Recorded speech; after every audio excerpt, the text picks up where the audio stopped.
Welcome back to the channel, guys. Today we're going to be checking out 10 more finished manhwa. Last time you guys really liked my finished manhwa series, and I want to give you some that maybe you hadn't heard of today. This is probably going to be my last one of this series for now because I don't want to be scraping too far down the bottom of the barrel, but this one still has a bunch of great series that deserve to be checked out. There's a variety of genres here, so I hope you're in for some variety today. Please like and subscribe to the channel. I would really appreciate it. I'm trying to take out videos for you guys every week, making series and different things, so please tell me also what you'd like to see on the channel. At number 10, we have Dark Mortal. Dark Mortal is an interesting one. It follows a young child that is living, honestly, the best life he possibly could. He's loved by his parents, everything is good, and as you know, that is sign in manhwa for things to go terribly, terribly wrong, and they absolutely do. An explosion kills both his parents, and he's left orphaned, half his face is scarred, and he's blind. Things are not going great for him, guys. Weirdly enough, he develops a imaginary friend in the shape of a blob that acts as his friend in school because he gets, well, in the orphanage more specifically, he gets bullied continuously until a man, the one that saved him from the fire, decides to adopt him as his son, and that gives the main character kind of a second chance in life. But this little blob and his blindness follow along. I won't spoil what's going to happen next, but there is some time jumps involved in the story. There's some change to the status quo. There's some fighting. There's different things going on in this one. But what's really interesting is this imaginary friend may not be as imaginary as you think. I think the storytelling in this one is actually really good. The character development and the character scenarios are really smart. There's a situation where he ends up seeing again, and he faces, this is very early on in the story, so I don't feel like it's a big spoiler, he faces kind of like these transitions from being a blind person to being a person that sees. Like, he feels taller than he's used to. He doesn't know quite how to interact with the world. Obviously, he gets used to things quickly, but it's interesting that they took the time to really develop how that works in this world. And for that reason, I think this one's definitely worth checking out. It doesn't have the best art out there, I'm not going to lie to you, but I think the character interactions are good, even though I'll say the villainous characters tend to be very one-dimensional bullies like they often are in these series. But that being said, the main character and those surrounding him more closely are pretty interesting. Check it out. At number 9 is Catharsis. Catharsis is a bit of a strange one. This one is kind of on the horror side of things a little bit because you have a main character that kind of sees the world differently than everyone else. He sees auras around people related to their emotional states and the way they are as human beings. And when he sleeps, he becomes someone else, and he ends up finding himself in the world of demons. It's a very interesting story with a really cool art style, I have to say. Artistically, I think this one is actually really beautiful. Its use of colors and its use of darkness in particular are really enjoyable. It's different than what you're going to find out there, and you find this main character kind of having to face his fears and face the different challenges he has to. There's definitely a lot of metaphor going on in this story, but there's a lot of cool interactions with characters as well. So if you're interested in something a little different than what you're used to, check this one out. At number 8 is another horror one by the name of Bastard. Bastard is a pretty well-known one, to be honest. However, if you haven't read it already, let me run you by a little bit of the synopsis. Main character gets bullied a lot. Well, that's not very original. He's a social reject. Well, that's not very original. His father is respected as a paragon of society and as a great example of a CEO and leader, and that's not very original either. Oh, did I mention that his father's actually a murderer and that he kind of forces his son to be his accomplice? Oh, you missed that part. Yeah, that's what makes this one's a little different. So you're following a main character that's facing torment at school because he's a reject that doesn't know how to interact with people anymore, because he's so screwed up in the head now because his dad's a murderer. But his dad is respected by everyone, and they're like, why can't you be more like your dad? There's definitely some things going on here that are like, wow, this sucks. So it kind of follows the main character as he's trying to find a way out of his situation, and there doesn't seem to be a clear solution to it. So this one is super interesting. Is it dark? Is it gory? Yes. Are there good characters that die in this story? Yes. If you have trouble with that, it may not be for you. This one, though, I find really interesting because it has just that little spin. Because, again, bullied characters, even on this list, I think there's like 6 of them. It's kind of common.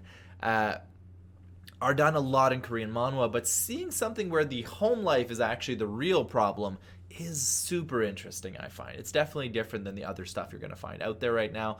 Check it out. Finished manhwa. Its name is Bastard. At number 7, you have Flow. Okay, Flow is an interesting one. It touches on some stuff that might be a little similar to some other story you've done, but they've definitely given a little spin of darkness to it. What is generally a colorful setup at the beginning is a world where you're born under the lights of a specific god. And depending on the strength of that god, well, that's going to kind of decide where you stand in society. So, of course, the main character is born under the shittiest god, a cat. And all this time in the early chapters, the cat is like, well, do you want to make a wish? Do you want to make a wish? Do you want to make a wish? And basically that's what his cat offers him. He offers him one wish, whereas other people have these, you see it on screen now, a crazy dragon and some amazing powers and stuff like that. This interaction happens where he gets kind of cornered in a crazy situation. He gets completely blinded and disfigured and like nearly dead in the hospital. And the cat offers him a chance to turn back time by 1 day. And he takes it. He says there's no other choice. There was a warning earlier that there are consequences to making a wish. However, they can't be that bad, right? They're pretty bad. He turns back time by 1 day, and everything goes wrong, guys. He loses the girl he has a crush on. He faces situations where his friends get injured, and it's terrible. Everything is terrible. And as he interacts with this older man that turns out to be the principal of a high school, he finds out that there may be a chance to save everything, to turn back the wheel and to have a second chance at life. And there may be more to his cat than he thinks. It may not be that he has some shitty power, but actually that he has one of the most powerful things out there. But he's going to have to learn how to use it. And this high school situation is going to allow him to do it. What's great is you're jumping into this with a finished series, guys. So you get to know exactly how it ends right from the binge experience. And these ones are definitely more fun that way. I'll say from a downside, I think the art is meh. It's all right. I think it's okay. I don't think it's terrible. I think it's pretty good. I think the character interactions are okay, particularly within the main characters around each other. I find some characters are bland in it. Like obviously there's the antagonists that are just the more generic type of like villains in the story. The principal that helps things. Again, we're not talking about everything being completely original, but I do like the way it goes with its power system of having these different characters that are backed by these different gods. And there's the tsundere girl that is like the you don't belong here, you're not one of us. She's a little annoying, I'm not gonna lie, but there's some cool characters in this, and I think it is worth your time to check it out, so go for it. It's Flow. At number 6, we have Wake Up Dead Man. Alright, it's weird. I'm gonna tell you right now, the main character is a zombie that's chasing after a idol, and his friend has a guitar that others are chasing after him for, and that guitar can control the undead. It's a weird manhwa, guys. I'm just going to give you that warning right away. But I'll say this, the art is pretty good. I love an original story. Some of the dialogue is actually really funny and really interesting. Don't take it too seriously is what I'll say. Technically it's a comic. I'm not going to say you should take any comic too seriously. But I think it's a fun one. Check it out. I don't think it's necessarily the best thing on this list. That's why I'm rating it a little bit lower than some of the other ones on the list. But I will say that it's a lot of fun, and I put it up here just for sheer originality. Ironically, I do think some of the ones from before are better overall, but this one wins out of sheer being different. And sometimes I just want something to be weird and enjoyable and break the generic that I'm used to. There's still some typical fighting stuff in here that is not that different from out there, but you can't be different in every single way or else it's just going to be a weird-ass experience. But if you haven't checked this one out, which you probably haven't, to be honest, check it out. It is worth your time. At number 5, we have Blue Land. Blue Land follows a cop. Okay, so this one has something occur in the first few chapters that is a little annoying to me. It's been done a few times. I think it creates a good enough scenario. It sets you off with basically the end result of what's going to happen at the end of the story kind of thing. But it then backs it up 4 years and sets things up in a completely different scenario, which makes you really wonder, how did we get there? And I'm always a little iffy on those like types of setups. But honestly, so far, I've really enjoyed this one. I haven't finished it yet completely, so hopefully it doesn't fall flat at the end. But it was enough for me to recommend it for sure, and I know that it's finished, and that is just a reason in itself to recommend it. So it follows a main character that is a cop that uncovered this weird thing going on with some gangsters. He goes in, infiltrates, finds a pile of cash, like a pile of cash, and they catch him, and he has to basically escape because they're going to kill the guy. Clearly, they kill his partner right in the alleyway, and he escapes successfully. And now he's trying to escape them while trying to uncover the secrets of what's going on and how deep this conspiracy actually goes, because it's this huge conspiracy with a lot of people involved. And honestly, I love gangster stuff, particularly when it comes to anime, manga, and stuff like that. So seeing good Korean gangster stories is always enjoyable, and there are some other ones I'll recommend at another time because there's some other good ones out there. But this is really interesting, particularly that the main character, he's not just a pushover. He beats some people up, he does some brutal things, and this path of uncovering what's going on is going to lead him down some dark pathways, and he may not turn out to be the hero at the end of the story. There may be more to it, and I like that darkness injected in with that I'm a good character and you're not just purely good. So it's really, really interesting for that. Check it out, guys. The art is all right. It's not the best thing out there, but I think it's a good story and it's worth checking out. At number 4 is Delivery Night. Okay, a bit of a scenario that I haven't seen a lot covered in these types of stories. Post-apocalyptic is not that common in Korean manhwa, actually, compared to manga. It's actually pretty common in manga. So you have a story of a world that's basically so covered in pollution that there's only a few people that will go long distances to transport things. And this is basically the story of an Amazon driver. All right, he's not just an Amazon driver, though. He's a badass Amazon driver. This guy will murder people to defend his clients and the different citizens of the place, just to deliver his packages and to make it back safely. And during the story, he takes on a protege, which becomes obviously like the sidekick from the new God of War series. Though I'll say she's a little bit more spunky and a little bit more interesting, and she kicks a little bit more than he did. That being said, it's a fun story. The art is actually really good. I'm surprised I actually didn't know about this story until I started researching stuff to make this list. But I binged it really quickly, and it's a good story, and I was satisfied with the ending nonetheless. I won't say it's the best thing out there, but it is a good ending. So guys, check this one out. It's a lot of fun, and the art is definitely worth checking out as well. At number 3 is I Am the Sorcerer King. So why did I not put this higher up on this list? So I Am the Sorcerer King is definitely really good. It is not getting higher up on this list because it ends so abruptly. It is ridiculous. It just ends all of a sudden. You're like, what? What's going on? It's kind of what happens. So one, the art style is very unique and it's really good. The action is on point. The magic system is so cool. It mixes this typical magic style with technology. So he's launching nuclear bombs. It's just nuts, okay? It's a fun series. It has good characters, strong fights, an interesting-ish story. For once, actually, you have an overpowered character. Like, think of Sung Jin-woo a little bit from Soul Leveling. Similar, where he's the strongest in the world by a long shot. Sung Jin-woo never used it, like, to control anything or to try negotiate power settlements, really. This guy does. This guy just straight up is like, yeah, I'm going to own this part of a nation now, and different things like that. And it's kind of cool because you're like, yeah, I think that's probably what a typical character of that type would do. So it's definitely an enjoyable way that way.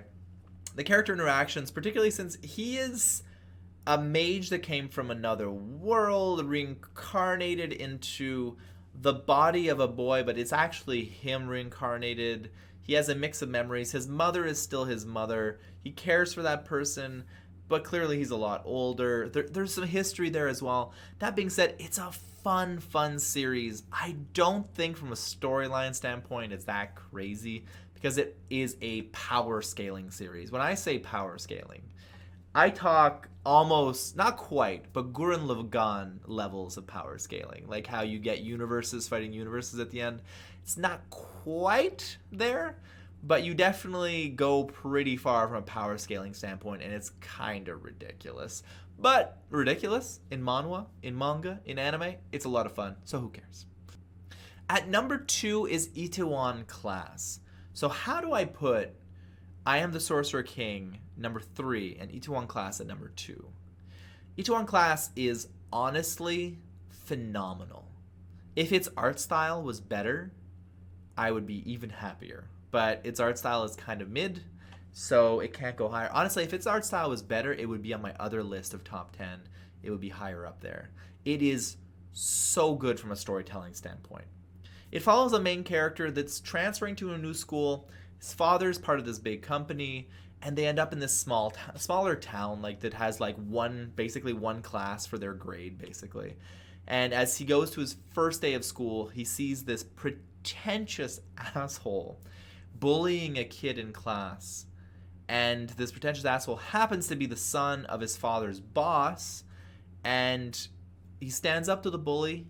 The bully refuses to stop. No one will say anything against him because his father is this big shot in town and like they need him, and no matter what, he'll get away with it. And main character's like, if you see injustice, you correct injustice, and smacks the kid on the face. And I'm like, oh, I like you already, kid. And that gets him expelled from school 5 minutes into his first class of school. And I'm like, that's my kind of main character right now. And his father has to quit basically the job he had because he can't work for the boss anymore. And they start this chicken restaurant together. And during a chicken delivery, you can kind of see where this is going. This happens really early on, so this isn't a huge spoiler, but it does, oh man, it hurt me like hell. His father gets hit by another vehicle, and he ends up dying. And the guy that hit him with his scooter is the same kid that he punched in class. And now the main character's like, I'm gonna end this guy's life. And he takes a brick and he starts beating the shit out of this kid and tries to basically kill him. And the police shows up and arrests him. And the main character is sent to jail for 3 years. This is not your typical setup. Like, the dad dying thing happens a lot in these stories. However, the rest of it is kind of original. Like, there's a Korean K-drama that's like goes along with this. I actually don't know what came first. I think the K-drama may have come first.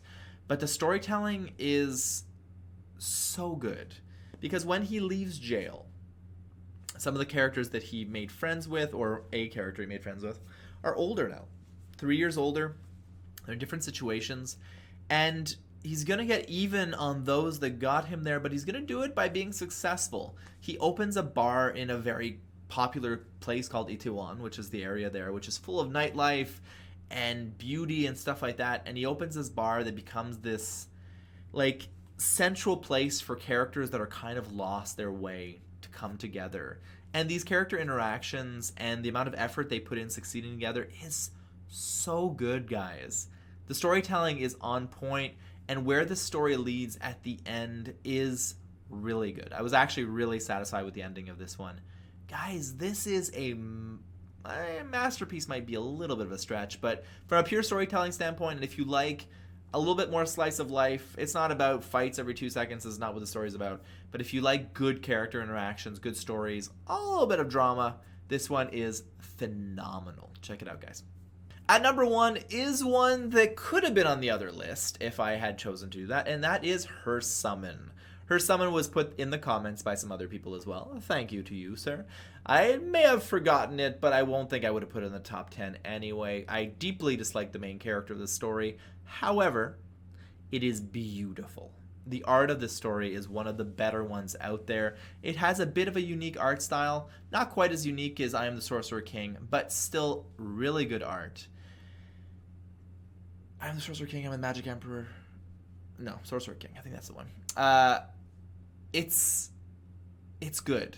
It follows a main character that is a social reject. Shocking. But the reason he becomes a social reject is a little original. So he basically said something inappropriate during a concert, and he became a social pariah, rejected by everyone because of it.